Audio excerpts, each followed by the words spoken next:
Police in Toronto are investigating a shooting outside the US Consulate. This is the second one to take place at the consulate this year.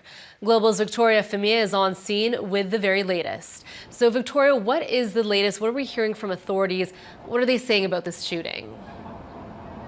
Good morning, Miranda. Yeah, so we heard from police. They did provide an update this morning that it was actually a police officer who had heard the gunfire just before 5 o'clock this morning, and it didn't take long for evidence of gunfire to be located in the area of the U.S. Consulate that was obviously located by police. Now, have a look at the scene here behind me. Police are still very much on scene in a very large presence. Just a moment ago, I saw forensics taking photos of the scene outside of the consulate. Now, right now, there is no suspect information, but there is a suspect vehicle. Police confirm a white sedan was seen fleeing the scene. Now, no injuries were reported, but it's unclear if anyone was inside the building at the time. Now, police, like I said, have a large presence outside of the consulate. At least a dozen or more than a dozen police vehicles are here, closing off the southbound lane of Queen Street all the way to Dundas Street West. Now, Miranda, it is expected that police will be on scene for quite some time, and the southbound lane will be closed for most of the day as police continue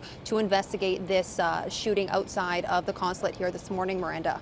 All right, Victoria, as we mentioned off the top, the U.S. Consulate building was actually the subject of another attack earlier this year. So what more can you tell us about that one and who is behind that shooting?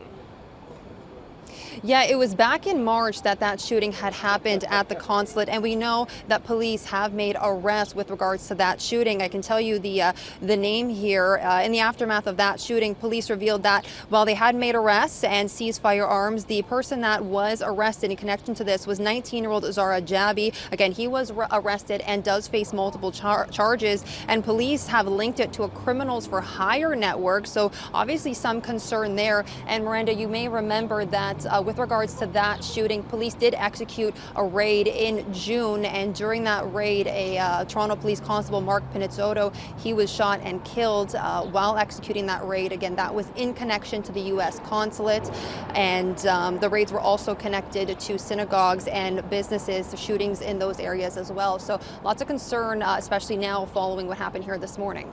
Let's talk about that, because this most recent shooting, Victoria, comes on the heels of two targeted attacks on Jewish-owned bakeries in Toronto.